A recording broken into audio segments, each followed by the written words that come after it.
Hey there, Marcomaniacs. Quick note before we launch into the episode. As you can see from the title, we're going to be watching the debut of The Rock today. I'm actually going to be running my own experiment on the side. Ryan doesn't know about this. We're going to be going through our usual notes around the match, but I'm not going to be expressly telling him that Rocky Maivia is Dwayne The Rock Johnson. I'm curious if Ryan figures it out on his own through my notes and through watching the match. I suspect he is not going to pick up on that little morsel of information, but we're going to find out. So join us and we will see how it goes. Again, you and I, we're in on the secret. Ryan, he's not. So let's see how this all plays out. Hard Mark Podcast. Shrimp on the barbie. Shrimp on the barbie. Do you respect that? That's corruption. I could make a fake snake. You do not pee in the pool. You do not pee on the barbie. All of myself is clean. Broadcasting from the Hard Mark Imagineering Laboratory. Take it away, MarkBot 5000. And Ryan, I know that you requested a non-wrestling related thing. I did what I could. I pulled some strings with lead scientist Crispin Hickenbottom, and I think you're going to be pleasantly surprised, Ryan. So here we go. Hey, everybody. Welcome to the Hard Mark Podcast. Ooh. If you've been sitting in the middle of a 100-acre wood for the past couple years, it's a show where Erik Donaldson, wrestling fan of over 30 years and smells faintly of basil and lavender, introduces one match per show to his heffalump, who has never watched wrestling. They talk about the backstory, they watch the match, and then they rank that match on their ever-growing list. The purpose of the show is to see what happens when someone that's never watched wrestling is introduced to its most notable matches. And let's bring out the star of the show, a guy who can't stand ketchup, freedom, and the chuckles of newborn babies. Deathmatch Ryan Murphy. And let me tell you, folks, the wonderful thing about Ryan is that he's the only one. If we had a second one, I'd probably blow my brains out. Hoo-hoo.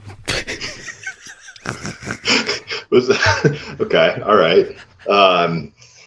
Was that like Bugs Bunny? Like What the fuck? Bugs Bunny? God, do you not know what catchphrases are for fucking cartoons? that sounded like Bugs Bunny. Yeah, like the. It sounded nothing like Bugs Bunny at all. Yeah, it sounded like.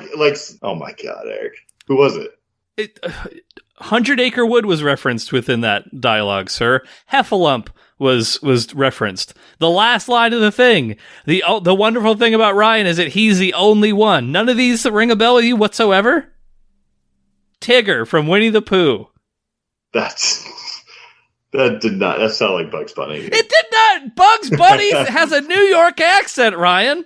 Yeah, but it sounded like a terrible version of Bugs Bunny. Like that's who I. It wasn't. It was MarkBot's. It was Tigger. Disney, very litigious. Definitely not Tigger, but something that sounded remarkably similar to Tigger. Okay. I mean, freedom. Yeah, you hate freedom, ketchup, the laughter, the chuckles of newborn babies, etc. Is that all because I hate ketchup? That's all because you hate ketchup. Exactly. I just MarkBot extrapolated all that other information because you hate ketchup. Yeah, no, that makes that the science that goes behind hating ketchup. It picked it up. Who hates ketchup? Fucking people that are America haters. That's who. I thought a little bit more about. So last Rumpus Time we ranked famous Murphys, right, Ryan? Yeah. I forgot a Murphy. Like, just dawned on me. I wasn't researching or anything. I was just thinking about it. And Charlie Murphy. I mean, if we're ranking Eddie, you can't also rank Charlie. That would be you can't put two Murphys in the same list. It'd be anarchy. Dropkick Murphys. Oh, Dropkick Murphys. Yeah, yeah, that would have been high on that list. Would that have been higher than Brittany Murphy? Yeah, it's possible. Yeah, it's possible. Honorable mention to Dropkick Murphys, everybody. Yeah, absolutely. Good call. Yeah. So anyone who listened to it saying, "What the fuck about Dropkick Murphys?" I just remember. Oh yeah, someone should have. Yeah, damn it, Erik. That could have been a nice. Like, at least there was no competition with Brittany Murphy. Like, really. Like, right. Could have at least had a little competition, but It's all right. But we didn't. Right. But we We didn't. didn't. We got Brittany Murphy up there, number 1. All right, so let's see here. Are you ready to get into some professional wrestling, Ryan? Yeah, let's do it. Well, it's that time of year. It's Thanksgiving time. It's just around the corner. And I know a Rumpus time or two ago, we talked about ranking our holidays, and you did Thanksgiving. You did it a little dirty. Ryan. But I put it number 3. That sounds about right. I think, do you really want to know? Because I can find out. No, I mean, you don't have to, pull it up. I thought I did Thanksgiving should have been fine. Put it 4th. 4th. You said Christmas, 4th of July, New Year's. Needs a little work, I think, is what 4 is usually. Yeah, 4 is considered to be on the rubric of our ranking system. Yes, it is currently ranked 4th, needs work. But we're here today, Ryan, with the greatest Thanksgiving tradition of them all, not the Macy's Day Parade, not American gridiron football. We're talking the Survivor Series, the greatest Thanksgiving tradition of all time. Thank you, Vince McMahon, for bringing this into our lives. And for today's match, we're being magically whisked away to 1996. Let me paint a picture for you, Ryan. Close your eyes. Do me a favor, close your eyes, open your mouth, and I will give you a big surprise. Oh, God. Tickle Me Elmo was flying off the shelves, Ryan. Any memories of Tickle Me Elmo? I think I was an Elmo fan. This would have been your sweet spot. You would have been like 6 years old around here. Yeah, I think it was, little Sesame Street, right? But you never had a Tickle Me Elmo, or at least you don't remember having one? I didn't have a Tickle Me Elmo, although I did have a variety of stuffed animals. That's fine. But I kept the real crew around. I didn't need no street, Tickle Me Elmo I'm just gonna let you hang in the wind on this one. You finish that thought, please. Well, I run with my crew, Eric. I ran with the crew, and I didn't need any people from the outside coming in. I had my crew. All right, we were out there. Who was the head of your stuffed animal crew? Wendell. What the fuck is Wendell? that was my number 1. My number 1 little bunny rabbit with a carrot. You named it Wendell? I mean, his name was Wendell. I don't know, I don't know if my parents named him Wendell or I named him Wendell. I don't know, but that was my childhood best stuffed animal, number 1, best homie right there. Best homie, street. He keeps it fucking 100. Yeah. But so Wendell's not from a thing. There's not a cartoon that I'm not. No. Wendell's just Wendell. No, I don't need any corporate influence in my crew. Corporate influence. My number 1 stuffed animal. I don't know how visible it is to you right now. Probably can see a little bit of that fella, but you remember the My Pet Monster. Yeah, he's here. He's hanging out. That goes way back. Oh yeah, that was. You can tell he's got marker all over his pickle nose right now. He's got some tears here and there, but yeah, he was.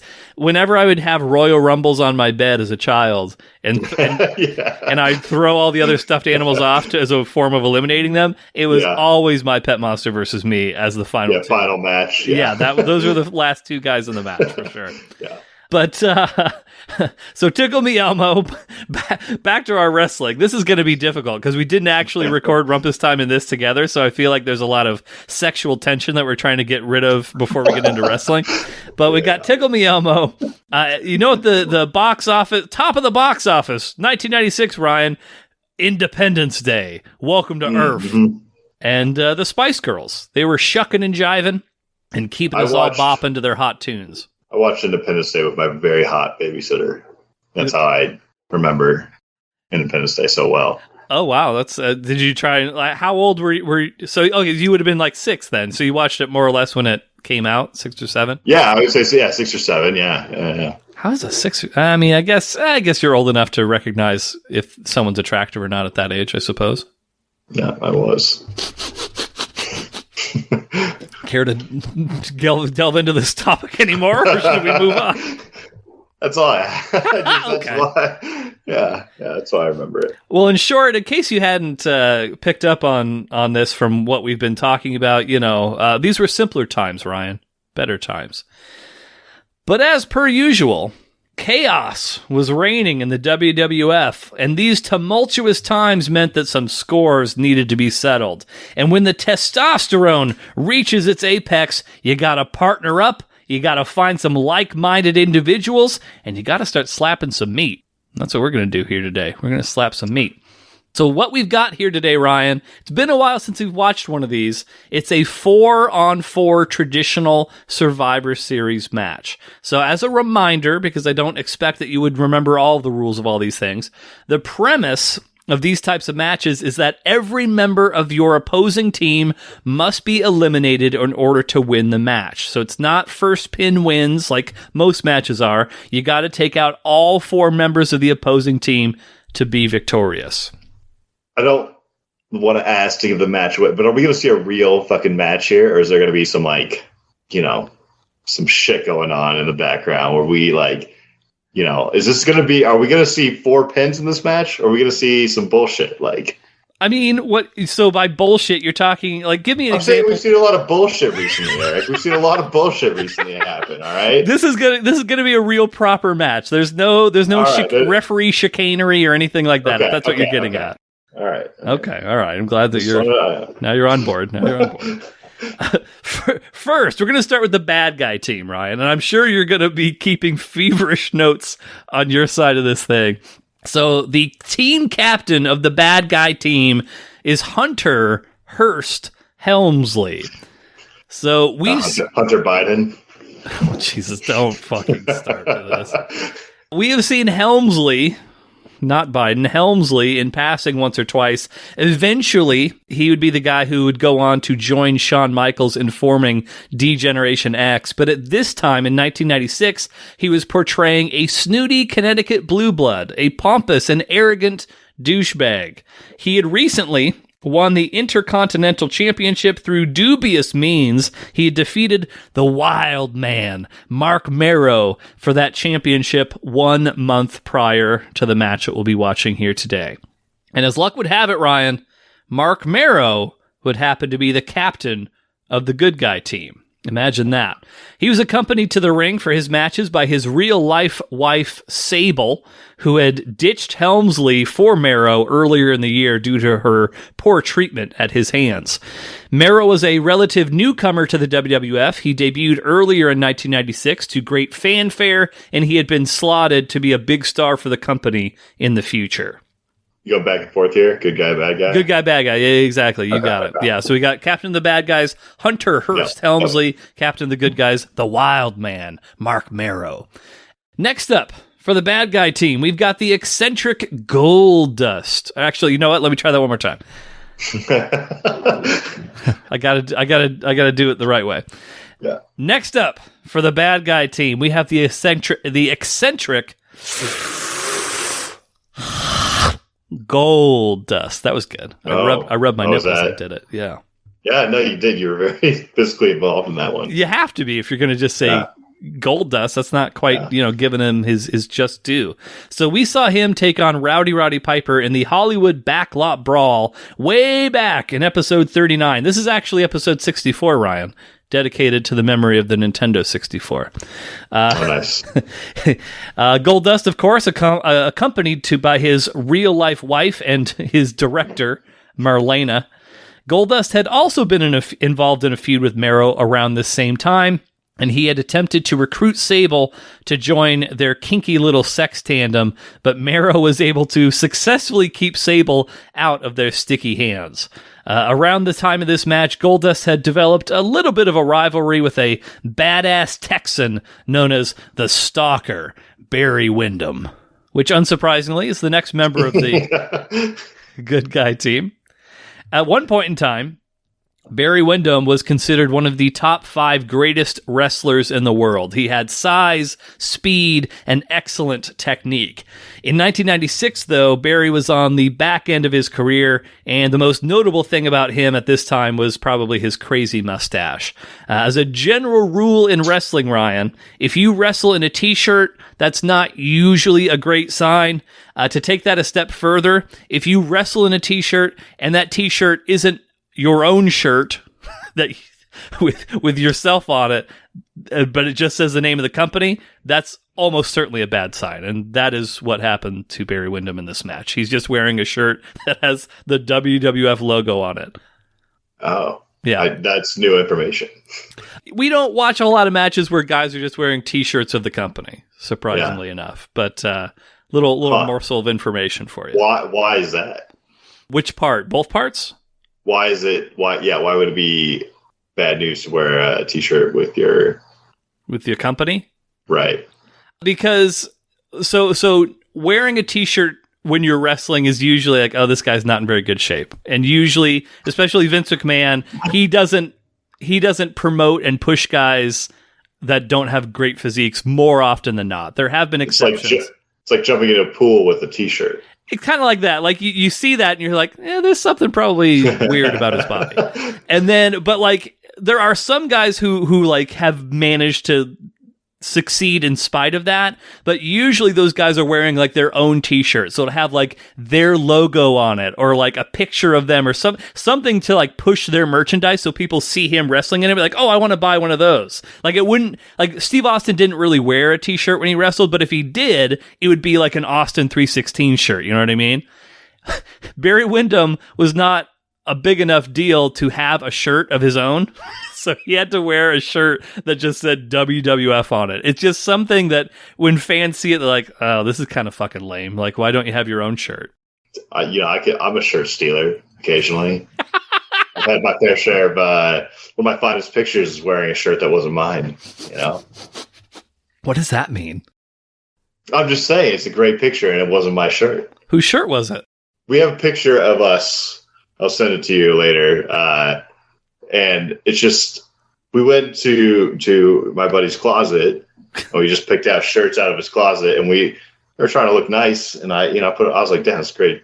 Was it my shirt? No, it wasn't my shirt. Like, the shirt stealer, you know? Right. Total shirts. I thought you were going to say that you were wearing a woman's blouse.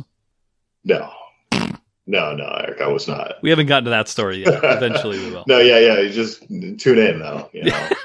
Yeah, you never know what's going to come up on one of these episodes. But enough piling on Barry Windham for being a shirt stealer. Let's pivot back to the bad guy team, where we have a man by the name of Crush. Crush had been with the company off and on over the years. During one of his off times, he had actually been arrested and put in jail for purchasing steroids and possessing an illegal handgun. A year or so later, after having paid his debt to society, Crush rejoined the WWF as an ex-con biker, playing into his real-life arrest with the fans chanting jailbird at him at every opportunity. I like the way you said that. Which part?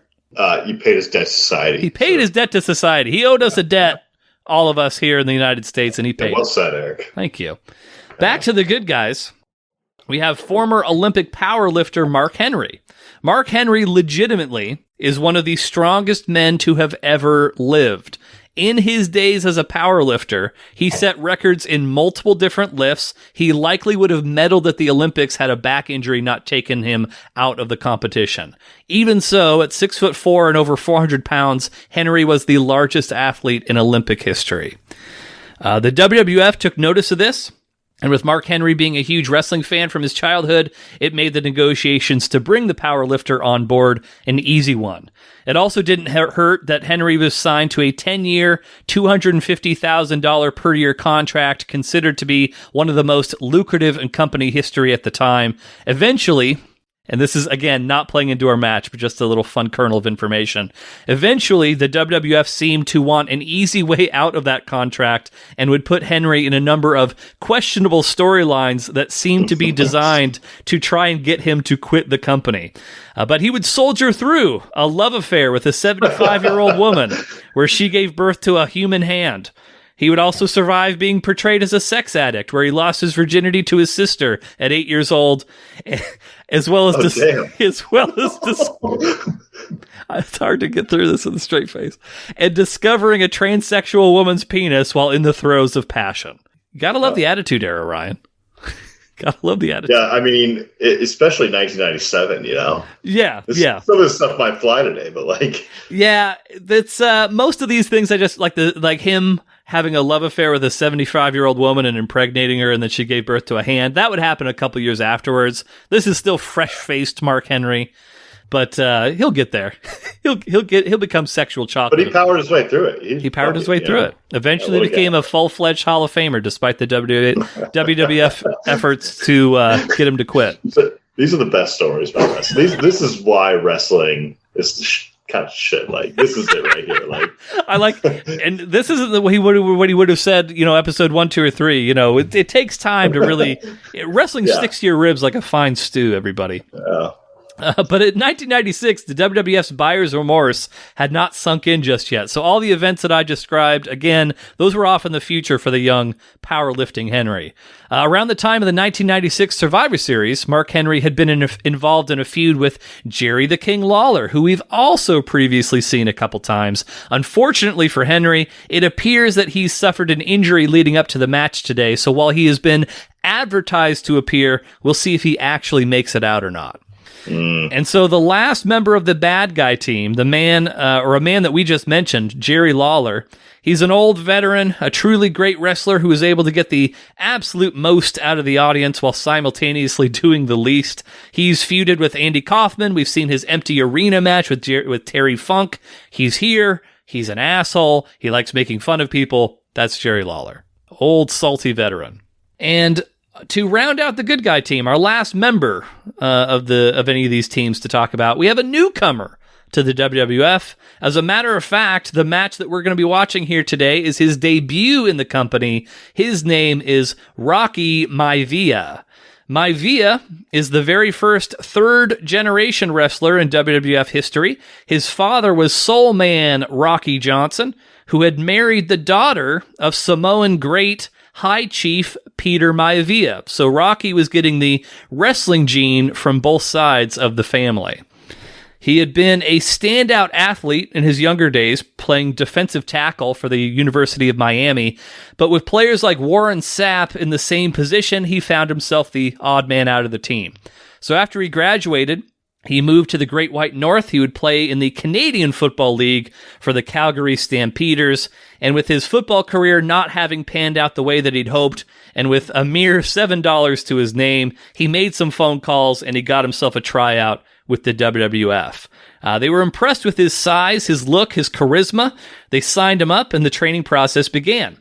After a few months of training, it was announced that Rocky Maivia's debut would be at the Survivor Series, and in the most famous arena in the world, Madison Square Garden, which, if you can make it there, Ryan, you can make it anywhere. Any thoughts on Rocky Maivia at the moment? No. Okay.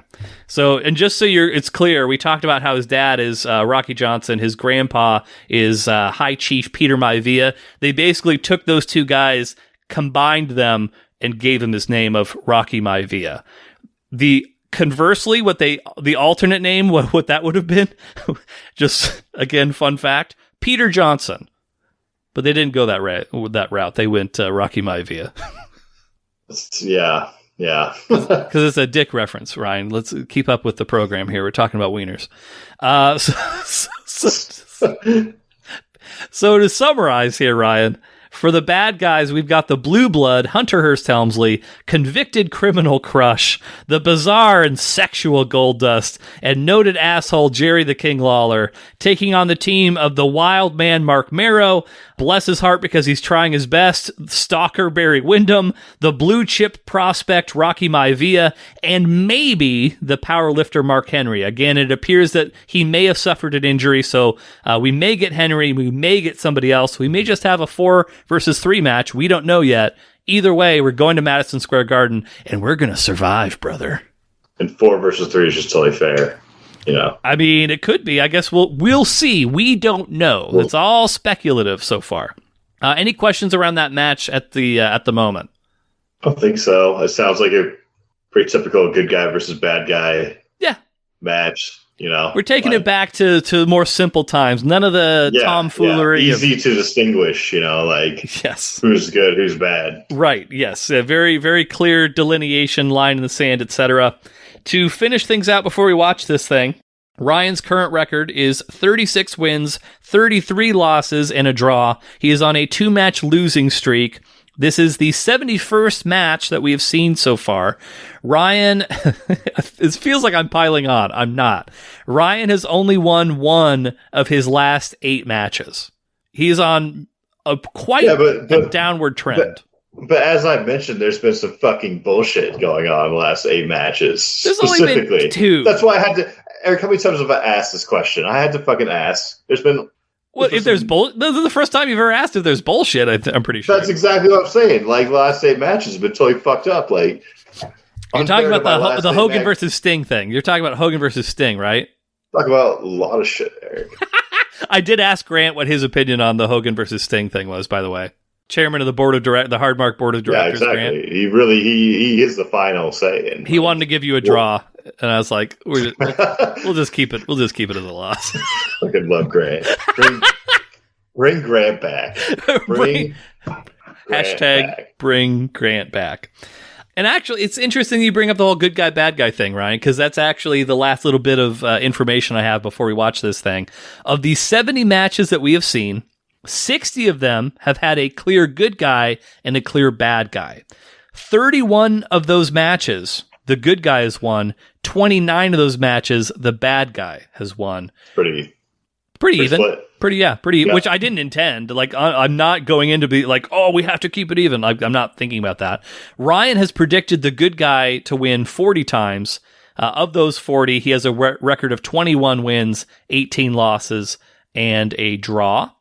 And he has predicted the bad guy 21 times with a record of 11 wins and 10 losses. So, that's like dead even too. Pretty much dead even. So yeah, it's all over the place. Wrestling's really, it's a tough sport, man. Like tough sport to call. Sport of kings. I mean, unless you get really good at it, because we all know the betting odds are in favor of the ultra smart professional wrestling fans. So.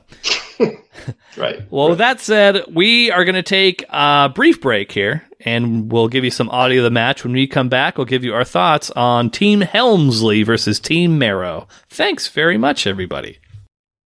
This is Madison Square Garden, ladies and gentlemen. If anything ever really big happens in sports or entertainment, it happens from Madison Square Garden. And tonight it's the WWF Survivor Series.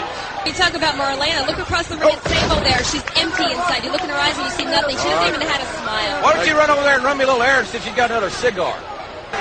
The former Dwayne Johnson taking the name of his dad and his grandfather and forming Rocky Maivia is a tribute to them. 1, 2, hey, that's enough. He got him with a heart punch. He got him with a heart punch. First top Jake with a heart punch. Now the rookie, Rocky Maivia, is left with 2 men on 1. 2 veterans against the rookie. And why is the official allowing? I have no idea. This is absurd. The officiating tonight has been totally incompetent. Drop kick, don't fall, mighty press. Now it's 1-on-1. Can the kid do it? Can he do it against the 2-time Intercontinental Champion? Goldust has felt the heart punch. Put him away, Rock. Rocky Maivia with Goldust. Shoulder breaker. And yes. 1, 2. I can't believe it. Here is your winner. Oh my God, I feel like my name should be Adrian. What a way to make your debut with a big show in the big. We are back. We just watched Team Helmsley versus Team Mero at the Survivor Series 1996. Ryan, what'd you think of the match? Thought it was a good match through and through. Not overly sparkly, but it had everything you kind of want in a wrestling match. I enjoyed it. Sparkly's not usually a part of the Ryan vernacular on this show. Yeah, well, you watch wrestling long enough, it just kind of works its way into your vocabulary. I don't know. Like, it's just, sometimes it's too much sparkle. Other times it's not enough. This one had the right amount. Right. It's like the Three Bears and Goldilocks and etc. Yeah, had a solid match for sure. I thought sometimes like I'm more or less spot on with how I think you're going to feel about a match. Other times less so. We'll get into a little bit of that as we go along here today. I thought for sure that like the match itself, you were going to be kind of like ho-hum about, but it seems like maybe you didn't like love it, but it seems like you enjoyed it more than I was expecting you to. Yeah, it was a great intro. It was a great intro to the match. There was the consistency of just action, I guess. I don't know. Like it was always a little bit of back and forth. Sometimes a couple people were pulled in. It seemed pretty clean. Like it seemed like a pretty clean match. Yeah. There wasn't any whatever you were talking about bullshit beforehand. You know, it wasn't anything where Hulk Hogan was politicking with the referee or anything like that. Yeah, fairly well called. Like, you know, like I don't know. It's a good match. Well, let's go into the notes. Let's kind of figure out the nuts and bolts of this thing. So when we first join the proceedings here, we've got Sunny. Sunny enters the arena for guest commentary. Mamma mia. What a babe. For real. No doubt about that. Like sometimes, Erik, you say, oh, what a babe. Or maybe I shouldn't call you out for that. But like even I don't know that I've ever said it, but yeah. Are like, what a babe. It's like this is your classic early 90s, whatever, hairsprayed, weird hair. That chick was fine as fuck. We talked about it a little bit. Again, I'm going to try to not be too horny about it. I think Sunny was one of the things that I'm not saying things in like a disrespectful way, by the way. Like there were two things that like kind of got me back into wrestling. One was I heard Hulk Hogan was a bad guy. Two was I caught wind of Sunny being in existence, and it was like, holy shit. What is happening to my body when I see that woman? She was so... just everything about her was just so sexy. Yeah. And I would say she's hot for, like... not that, like, we have a, super high hot standard now, but she's hot for 2022, like, you know. Yeah. She's still hot, like, you know. Well, to be fair, yes, we're talking about 1996 Sunny still being hot. Today's Sunny, she's had her fair share of ups and downs over the years. But I'm just saying, like, but yes, by those, like for 96, you carry her to today, like she's still hot today. Like, she's a knockout, absolutely. Yeah. So here's a fun fact, and I was thinking about this when I was putting my notes together. This is the type of thing that like is so emblematic of the 1990s. Apparently this fact is real. I Googled it independent of what they were talking about on the show. She was the research. Yes, independent research, as we do here, very highly scientific podcast. She was the most downloaded woman of 1996. What she model? Like she was just she did what you saw her do on the show. She was just a WWF personality. She would show up on the show. She'd kind of like she was like a manager, so she'd be like ringside doing stuff, but like she didn't model or act on the side or anything like that. But she was literally the most downloaded woman of 1996. Those dads we were talking about watching the wrestling match, those dads were the ones who got the internet, like the AOL.com CD and like downloaded her, like, you know, in whatever context like that. And no one could blame them for it. Not one person could blame them for it. But so Sunny arrives, as did my puberty. She has a lot of back and forth with some of with specifically Jim Ross, where she says to JR, this is my favorite line. We talked about it a little bit during the match. I'm multi-talented, JR. And then he just responds, I'm sure you are, which made me laugh quite a bit. Then we got she called him chubby, too. She did call him chubby. She kind of did start it. Yes. She started it. Yeah. We've got a promo with the bad guy team. So everybody gets a chance to speak. We got Triple H with his horrible, horrible accent. We've got Jerry Lawler, who you said that everyone knows somebody that's like Jerry Lawler. Yeah. The King. I think so. Do you care to elaborate on that point at all? He looks like a guy like that you knew back in the day, but like he has grown up to be this guy, like that's wearing a crown. Yeah, like this is where he ended up. You know, like you knew this guy way back, but this is where he ended up. We had Crush, the ex-con, he paid his debt to society. Any thoughts on Crush, at least during the promo at all? No, I mean, he kind of reminds me of like an old friend of mine who works on Harley Davidson motorcycles, like, and his tattoo on his had face a bunch of Budweiser girls up on the wall. Like, that's who, you got to. Just by the way, just so it's clear, the thing on his face was not a real tattoo. That was just drawn on. Oh, okay. All right. What about on his neck? I don't think he had any tattoos, actually. I thought he had a tattoo on his neck. Well, I mean, maybe he had one drawn on, but I don't think he had any real tattoos. Oh, okay. All right. Maybe, yeah. Because, like, he wrestled for another, I don't know, 5 or so years after this, and, like, there was definitely points later where he did not have any tattoos at all. I liked his style, for sure. And then the promo closed out with Goldust. And Marlena. The first thing that you pointed out when that promo started with was Marlena sensually sucking on that cigar. Oh, come on. How could you not see it? I did. She was off. That did not even make it to my notes. I was not paying attention to her, but you immediately just 2 eyes right on Marlena. This may be the horniest episode we've had thus far. Between my sunny fixation and you looking at Marlena sucking on that cigar, it got real graphic there for a bit. Yeah. But so they're talking about how there's only 3 guys on the team. They mentioned Mark Henry. Mark Henry may not be, fit to compete, etc. The bad guys are out first. We've got Crush. Then we've got Lawler. He acts like he's going to square up with some fans. Goldust emerges. Hunter Hearst Helmsley then arrives with his title and his shitty music. And then we've got the good guys. And you seem to be immediately enamored with the good guy team. From the moment that they came out, just in awe. They have style about them, from the very beginning. Like the Wildman Marc Mero was the first one out. Flashy as fuck, but he looked like he knew what he was doing. Flashy, but he was out there to handle some shit. He had a robe. Yeah, he had a little sparkly. There's that word again. Sparkly little fireworks, little circular little firework things above the ring. But yeah, it was a very flashy entrance. And then maybe the antithesis of Marc Mero's entrance, the Stalker, Barry Windham, and his badass mustache. He has his camo pants. He had his shirt that Ryan really liked a lot, only to annoy me. Good time had by all with the Stalker. I love that guy. I love that guy. I going into this, you talked a lot of shit about him, and I don't know why. He seems like the most wrestling daddish, maybe uncle-ish figure that you had. Would be more fitting. Yeah. But that's the guy you want in the ring.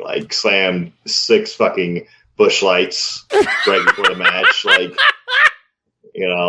That's the kind of guy he is. We joked about how he looked like he came straight from Snohomish to Madison Square Garden. Yeah. Which I think is very, very accurate. Out of Monroe Prison, I think you... the Monroe Prison, also factually correct. Yeah. The third member of the good guy team, Rocky Maivia, and his broccoli haircut. Great guy, man. He won the match for you. He did. Spoiler alert. Ryan picked the good guys. They did win, all thanks to Rocky Maivia. I mean, just a solid looking wrestler, not anything, not flashy, I would say, but out there, ready to handle whatever was thrown at him. And he did admirably. And you have to imagine in a very real life sense, having your debut with the company be in Madison Square Garden would probably be a little daunting. We talked about that a bit while we were watching the match. Yeah, but I mean, as a guy who handles the pressure, Exactly. That guy comes out ready to fucking fight. And I have to come clean with you, Ryan. I was running a little scientific experiment of my own in secret, and I did not tell you about it. In sequel? In secret. Secret. Yes. In God damn it! Don't ruin my fucking reveal here, sir. With hetimol and sequel and all those other good things. But yes, I've been running my own scientific experiment, Ryan. So I've been waiting for this match for a little while. I've been looking forward to it because I've known that I was gonna test you. I was gonna see how observant you were. I went so far as to tell my wife that I was going to do this, and my wife and I even had a little a disagreement. I feel like I know you pretty well. I know the things you pick up on. I know the things you don't pick up on. Okay. She disagreed. She, I think, holds you to a higher standard than I do. Sweet woman. A very sweet woman. Rocky Maivia. Did anything strike you as familiar about Rocky Maivia when you saw him in the ring? Anything like that? Like wrestling-wise? Like anything wise. Just him. Him as a human being. I think, unfortunately, I'm going to lose Heather this bet. I think you are. But sure you are. Sorry, Heather. I appreciate you holding me up to such a, high standard, but I will. Yeah, you reminded me of a childhood friend. Okay. That's mostly So what was the... So Rocky Maivia would eventually go on. He had a decent little run. He's not hurting too bad, but he's doing okay for himself. You might know him, Markomaniacs. Maybe you've come across his body of work at some point in time. Just a guy by the name of Dwayne Johnson, aka The Rock, biggest movie star in all of movies right now. Yeah, that's who we just saw. That was his debut match, Ryan. Damn, I feel like I let a lot of people down. That one. I disagree. I think that you not picking up on that just made a lot of people's day. Well, I'm sure it did. Yeah, no, I didn't. Now that you say it, though, I could kind of pick. But that would not have been on my. I didn't know Dwayne The Rock Johnson came out and or he built up to who he was. I figured he came out as Dwayne The Rock Johnson. Yeah, he built his way up to that. Yeah, he started as Rocky Maivia, and then that became shortened to The Rock, and then once he became acting, it was that whole thing. But I'm going to send you. So now that you know this, I just sent you a picture of this young strapping lad. So now knowing this information, that's tough, man. He doesn't even look. I mean, he looks like. I mean, yes. Now that you say it, right? Yes. Get rid of the broccoli on top. Yeah. No. But yeah, that's the Rock. So we just watched the debut of the Rock. This is the debut of The Rock right here. I mean, this is Rocky Maivia, a.k.a. The Rock's very first match in the WWF, who would go on to superstardom. Holy shit. That's some shit I could take on past this podcast, That's some shit I picked pass on some knowledge about, He was your guy. You latched onto him immediately. Yeah. It's all... Damn. Yeah. Your love of Rampage really paid off. Well, shit. I mean, I still feel that holds me up as a wrestling fan now. Hey, I love the guy. But did I call? No, and I apologize, Heather. I apologize to your wife. I will let her know. I will be giddy as I tell her. Guess who was right about Ryan not knowing it was the fucking Rock? Don't sing to her, Eric. I'm gonna be so sing-songy. It's gonna be great. So, okay, the match starts. We've got one last surprise up our sleeve. So Mark Henry, not in the match. He's injured. Marc Mero gets on the mic, and he announces none other than Jake the Snake Roberts as the surprise fourth member, which got a big pop out of Ryan. Very, very happy to see his guy, Jake the Snake, with... I'm not going to go so far as to say that was absolutely a fake snake. That snake looked goddamn dead. I wanted to say it, but I knew all the controversy that's surrounded this podcast and fake snake type of debates. All right, so I let it go. That snake looked the limpest I've ever seen anything. It didn't move at all, and I rewound several times. Floppy ass motherfucking snake, I wish I could refute you, but I just can't. That snake was either dead or fake. Well, you said it had been doped up, and I'm wondering, can they do that to snakes for these matches? Can they dope a snake up? You want? It's 1996, brother.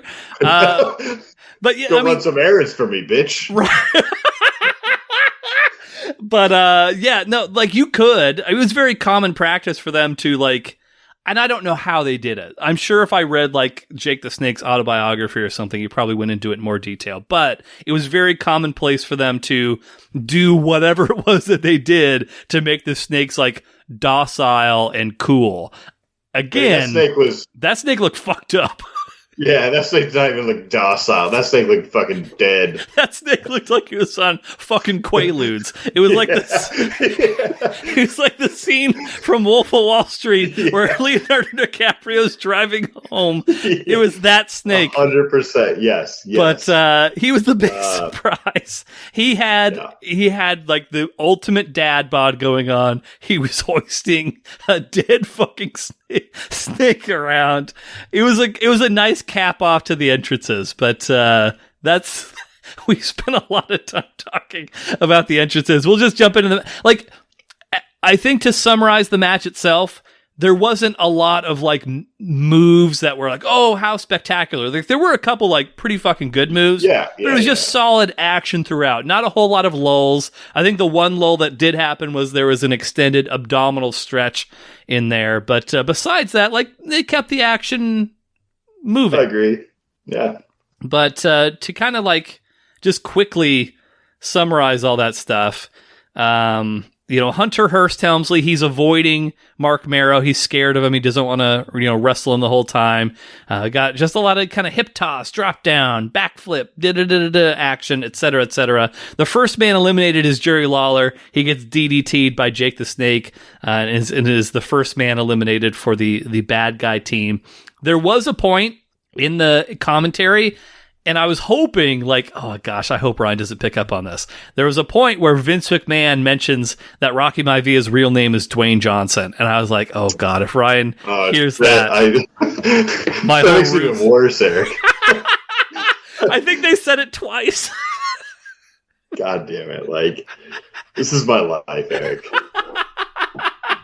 But very attention to detail is not my forte. Like, outside of a steak text, he was 100% focused on this match. Like, he did not. The reason he did not pick up on this outside of that steak text, he was 100% focused. He did not lose focus on them. He was dialed in the whole time. Occasionally, we would talk a little bit, but yeah, he just it just got by him. Which, hey, that happens to all of us. But the next one out is your guy, Snohomish Monroe Penitentiary escapee, the Stalker, Barry Windham. Eventually, it basically whittles down to being, we'll just skip to the end because, like, whatever. But it jumps down. The last man on the good guy team who you would pick by this point was Rocky Maivia, a.k.a. Dwayne "The Rock" Johnson, taking on Crush and Goldust. And was this, like, did they know this guy coming in was going to be kind of a big character upcoming? Like, was this had he proven himself, like, in, the prelims, or, like, I mean, what, like, because he took out two big guys, Yeah. So, I mean, was this a trajectory of his, like, career? They were going to, like, put him on. He, like, yes. So the short answer is yes. So, like, he was the first third generation wrestler that they had ever had in the company. Which, he's third generation wrestler. His fucking man, I said this earlier. His grandpa was High Chief Peter Maivia, Samoan wrestler. His father, who married Peter Maivia's daughter, his father was Rocky Johnson, another wrestler. He is the first third generation guy. And so they saw his size, his look. They were like, this fucking kid's got everything. He's going to be a huge star. We're going to push him right out of the gate and have him beat these two big guys in Madison Square Garden. He's going to be a big deal. And, like, this match, everything went, maybe perfectly is a strong word, but, like, everything that you would want to have happen to him did. Eventually, and I don't know that we're going to see this on the show because I don't know we're going to get this granular in detail, but I think the WWF looked at him, Vince McMahon looked at him as being like, oh, he's going to be a great, good guy, baby face that everyone's going to love. The problem is, around this time of 1996, 1997, the hottest guy in the WWF, the one that everyone wanted to cheer, was Stone Cold Steve Austin. This badass anti-hero who flipped people off and drank beer. Rocky Maivia, as you saw, he's this smiling, dancing, shucking and jiving good guy. People didn't like that anymore. So people started chanting, "Die, Rocky, die" at him eventually. That would be the reasoning, the kind of like rationale for like, okay, let's switch. Let's take him, this good guy character, and make him a fucking piece of shit bad guy. And The Rock stemmed from that. So once he was able to show his real personality of being kind of like a cocky douchebag heel, but like he was so charismatic that you couldn't fucking boo him, that's when The Rock took off. But here, this is just kind of their initial idea of like, let's make him a good guy that everybody likes, but it didn't end up working, in the next 6 months or so. I know we've gone through like a bunch of episodes, yes, and like we've seen a lot of shit. Yeah, like a lot of 64, shit. Everybody. But like, it's interesting to see, like, you see, kind of the Hulk stage, and then, you see, Steve Austin. Mm-hmm. It's interesting to see this all kind of like play out in time. Like now, I feel like I'm going back in time to watch this because you hear these fucking names and you see all these videos about it, but like it's interesting to watch their progression and how it actually like manifested through. Yeah. I mean, I think so. And I think that's hopefully the reason why people listen to the episodes is to kind of relive some of that through the eyes of somebody who hasn't experienced these things. I mean, next time I talk about this, I'm going to be like, did you not see the 1996 match? Like, what the fuck, man? Like, you didn't know when he started? Like, you didn't see his broccoli haircut, motherfucker? Jesus Christ. Yeah, like, grow up. Like, grow up. But yeah, I think if Rocky Maivia had been a thing 10 years prior, there wouldn't have been any changes. Everyone would have just loved him the way that he was. But you gotta move and bend with the times, man. Yeah. Like, and that's what wrestling did. Like, that's what wrestling did. They moved and bended with the times. For sure. And like The Rock was to his credit, he was talented enough to know this is not working. This character is not like getting the reaction that it should. I need to do something different. And we'll see this. Like, for sure, we're going to highlight The Rock as we go along. But like Steve Austin and The Rock, there wasn't like a number one guy, number two guy. Like, they were neck and neck. There were points where like sometimes The Rock would be a little bit more popular. Sometimes Steve Austin would be a little bit more popular. Just kind of depended on like where you were and the time and like the specific era and stuff like that. But like The Rock would be like the biggest star in the business within probably 2 years of the match that we just saw. Damn. Which is crazy. But yeah, he beat Crush, he beat Goldust, big shoulder breaker to finish things out. But that's the match. That's probably the littlest we've ever talked about an actual, like the match itself for any of these. But the big story is, hey, The Rock's here. But yeah, that's the match. Anything else worth mentioning about that before we move on to ranking? No, I just want to apologize to Heather really quick. You don't. I will not say that you apologize. I just want to quickly give an apology. I should have pulled that one out. Like, I mean, even seeing the picture that I posted of him, you were like, I don't know, Erik. Like, if you don't even see it now, I wouldn't have got that now. But maybe I should have picked up on that. Commentators' comments. We damn it! I would have loved to won that bet. This would not be a very fun show for me if you and I were just sitting in silence watching the matches. So I don't fault you for that. But let's get into the ranking, my friend. Let's get into the ranking. Always right here, right in my history. You're probably not going to pick up on this. I'm going to point it out so that you do. I very subtly changed the color coding to make it more. To make it pop, to like make it more better. I don't know if that's a proper terminology. To make it better represent the sections. But did you have always the first section in yellow? No, that's new. I changed that. I think it was that's new. Yeah, it's gold. So these are the golden gods of wrestling there at the top there. And you'll notice I changed. Well, it's yellow. It looks like a caution sign, Erik. It looks like second place. No, it's fucking gold, dog. It's not gold. It's gold as fuck. That's as gold as it's gonna get. Okay, I'm not changing it again. But like scroll. I mean, you could make it green. That would also be another like. No, well, there's only 3 colors on a goddamn traffic light, Ryan. I mean, I don't know why you picked the middle as green. and the top is yellow. It gets progressively lighter and more ascending towards heaven as the higher you go on the list, Ryan. Okay. I thought I was like really proud of this, and now you're just shitting on it. I mean, it doesn't make any sense. But... It's kind of like a poopy, murky color at the bottom now. I mean, the bottom kind of makes sense, but the top, like I think you kind of fucked it up, except for second. Like blue, I like, but I think you should switch up yellow and green. But I'm gonna keep it like this to just drive a stake through your heart every time. Fuck. This is a good match, man. Like I enjoyed this match, like through and through. But I think it belongs. I'm immediately gravitating towards great. Like, okay. Find out where I put it, like in here. Yeah, fuck. I now that I know the back story of this match, like I feel like it's got to be like top 10. Wow, really? You think that highly of this match? I really like this match, man. Like I don't know what. Maybe it's my attitude right now. Like I think it is. I think it's your batitude and your catitude, and you're getting all these hot steak picks. Yeah, that might be it too. Like. Kind of feel like it would fit at a good number 8. Okay, so let's see. And I just want to make sure, for your knowledge, that you know what it is that you're bumping up, bumping down, whatever. Yeah. So our current number 8. Okay, so this is going to replace Cactus Jack versus Terry Funk, which was the finals of the King of the Deathmatch tournament. Yeah, let's put the number 9. Okay, so you don't want that anymore. Roddy Piper versus Bret Hart. Oh man, I love that match. Okay, you're sure about that? I feel like you're trying to convince me. No, it's fine. Okay, it can be number 9. Whatever, that's fine. It's okay. It's a new number 9. No, number 8. No, new number 8? Yeah, number 8, Eric. What are you looking at? You said 9. 8. I said 8. And then I said, okay, so that's going to be... So 8 currently is the finals of the King of the Deathmatch. Change here? Because now I'm seeing what you...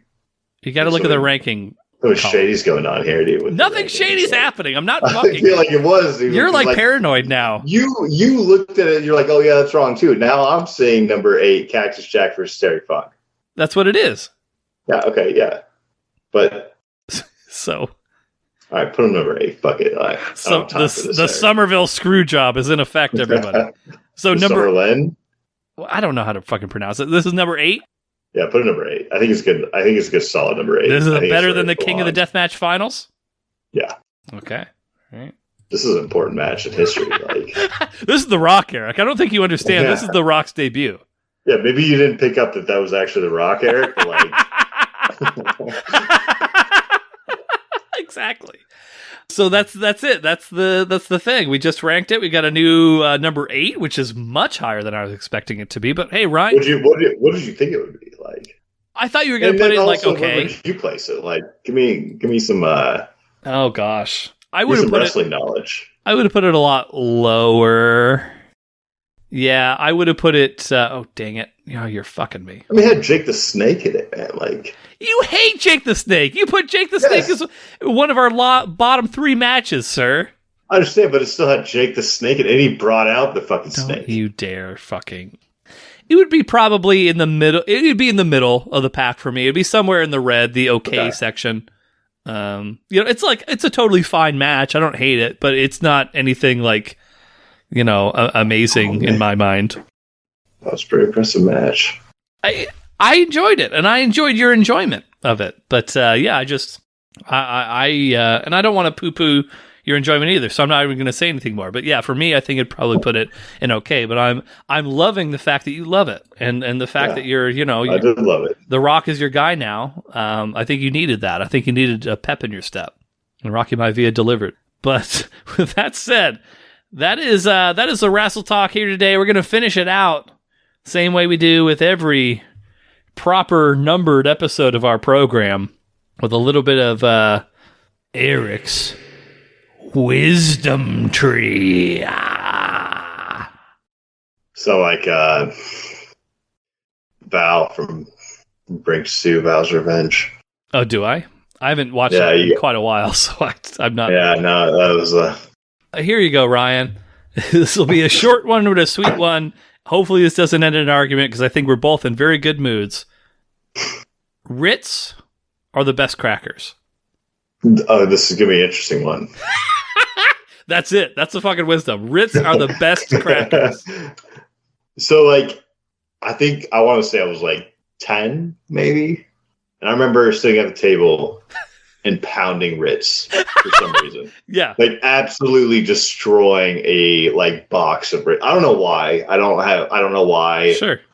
But like I vividly remember like and then like I could not eat Ritz for pretty much ever. Dude. I never bought a bag of Ritz again. I never bought a box. I never like, you're at the store and you buy crackers. Yeah. Ritz skip my mind. Like I didn't even want to. I didn't even want to fuck with them. I don't think they're bad crackers. I'm not shitting on them. I'm just saying like I did something bad when I pounded a whole bag. Like not a whole bag. Like several bags. A sleeve. No, more than a sleeve. Like it had to have been more. Like you sometimes you can eat a sleeve. Like it was like 2 or 3 sleeves. Oh, like wow. I just wrecked these things. It's funny that you brought it up because this is something I've always remembered. Like Ritz crackers, specifically, the little round Ritz. Yeah. I don't think I've had a Ritz in 15 years. I think it's time to change that.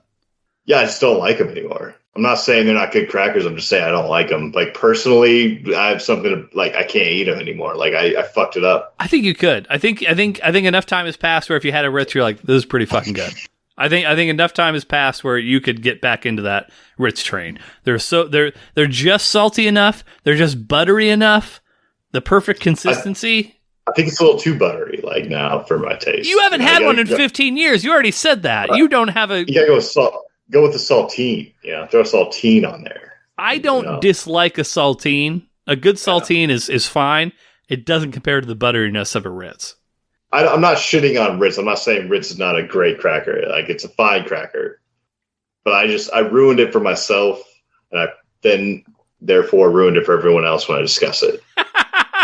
You're not going to ruin it for me. Here's the thing about Ritz. This is why Ritz are the best crackers, and I love Cheez-Its. Like, if you had to, like, measure the amount of money that I spend on crackers, Cheez-Its would be, like, in the pole position. I'm not here to dispute that. But, like, Cheez-Its, you're just eating Cheez-Its. Like, you don't really... I'm not sure. Go ahead. Sorry. I'm not sure Cheez-Its are in the same category as a Ritz. They're crackers. Like, maybe a Triscuit or a... What's the other one called? Wheat Thin? A Wheat Thin. Like, like, those would be... Like, I'm not sure. Like, that seems like a Cheez-It is in the same class as like a goldfish cracker or a fishy. So you said. So you're making subclasses of cracker? Yeah. I mean, okay. I never really stopped to think about. I've always just considered like you got chips and you got crackers. But I mean, I don't disagree necessarily that yes, a Cheez-It is probably closer to a goldfish than it is a Ritz. But I think they're both still crackers. I just want to stop you before you got on a rant. That was not going to be fair. If you want to throw in fucking goldfish on this, it stands even harder of a point. Goldfish, you're just eating handfuls of goldfish. Like, that's what you're doing there. Yeah. A Ritz, equally as good as a standalone cracker, but then if you want to church it up with, like, some deli meats, some cheeses, maybe you want to put some peanut butter and jelly on those things, like, there's countless opportunities to eat Ritz different ways. Yeah, I agree. And it has more versatility than a saltine in that regard. Like a saltine wouldn't be as good if you're doing like a meat and cheese, like mini little sandwich thing as a Ritz would be. Well, that's because you grew up with Lunchables and stuff, like they had the basic like circle cracker in there, That's what you're thinking of. Ritz predate Lunchables, for the record. Okay, I'm just saying that's what you're thinking of. I was already team Ritz well before fucking Lunchables were a thing. Yeah, but you grew up with that, Eric. You grew up with that. It's fucking with your ranking here. This is the old line. You're thinking like, oh, I take a little bit of cheese in the Lunchable, and I take a little bit of like ham, and I put it on. That's what you're thinking about with a Ritz. But if you're defining them as First of all, don't tell me what my own experiences were as a child, sir, because I can tell you, Lunchable-wise, I was exclusively a pizza Lunchable man, which are not good. Those aren't good Lunchables. Like a cold fucking cracker pizza. I know that's how you usually make your fucking pizzas, but most normal people don't eat pizza that way, Ryan. I was a fan. Like, I'm not saying I wouldn't eat one if one was presented to me. Like, fuck, I'll try it. Yeah. But like, that's not the. it's not real pizza by any means, but that was like the Lunchable that I ate as a kid was pizza Lunchable, not the ham and cheese and whatever else. Like for that, hey, I got Ritz. I'm covered. I mean, you also don't dip Ritz in like a nice like top ramen. You don't dip them like a saltine that you can do in a top ramen. That you don't have that versatility with a Ritz. You can dip a Ritz. Well, you can. Yeah, I mean, it'll fall apart. It'll soggy up. You might need to break it in half. You might need to break it in half and then kind of do a little double. It's already scoop. too rich, Erik. It's already too fucking rich for that. You don't need top ramen in it. A saltine does perfectly in a little top ramen. Well, yeah, that's a very specific scenario, but yes, but a nice cheese dip, a Ritz is going to blow a saltine out of the water. And I know that your butthole doesn't agree with cheese, but I'm just, for most people who have functioning bodies, a Ritz and a cheese dip, that's going to be a nice evening out. Hey, man. Like I said at the beginning of this, I'm not shitting on Ritz. Yeah, you are. You're trying to make this Ritz versus saltine, and I'm not trying to do that at all. I think you don't have your subclasses broken down properly. First of all, for a debate, all right. You didn't come into this with like thinking about that. You're like popping fucking Ritz like you pop fucking cheeses. So that's different. You. You're the one who's eaten multiple sleeves of fucking Ritz, dog. I haven't ruined Ritz for myself. I did it one time and it ruined it for me, Erik. All right, game over. It was over. That's your own fucking fault. Don't blame it. Don't take it out on me. I'm not taking it out on you. I'm taking it out on Ritz. Like they're too buttery. They're overly buttery. That's bullshit. I think next time you're over here, I'll have a box of Ritz. We'll try some. I'll get you a nice non-lactose cheese dip. We'll have a great time over here. I don't like cheese. It's a date. It's a date. It's a date. We'll be back. Everybody, Rumpus time, November 17th. We're inching closer towards Ryan's fourth greatest holiday of Thanksgiving, so stay tuned for that. Ryan, anything else you want to leave the people with? I think I really fucked Thanksgiving on my ranking. My bad. I think you just really fucked Ritz in my wisdom tree. I'm not as worried about Ritz as I am about Thanksgiving. All right. I'm going to shoot a message to your grandpa on his MySpace. I'm going to let him know what you said about this holiday. I'm just gonna make up shit too. I'm just gonna lie to him outright. I'm gonna listen. I do a podcast with your grandson. He said that you can't cut meat for shit, and I just want you to know. I want you to know that before he comes over. So anyway, goodbye. Did I make any claims to him not cutting meat? No, I'm saying I'm lying. I'm outwardly lying and making up things. No, you never know what I say on these podcasts. You go buck wild on this fucking thing. You just go crazy. Just talking about licking clits and fucking cutting meat. All right. Ryan has no more left. I just shut him the fuck up by saying that. But thanks everybody for checking this episode out. We got real rambunctious, and I appreciate everyone spending the time with us. And if you're not hard, get hard. Once you get hard, stay hard. Come back. Rumpus time, the 17th of November. We'll be here for you, eating Ritz and licking slits. Dang. Take a sleep, everybody. Kinky little sex tandem.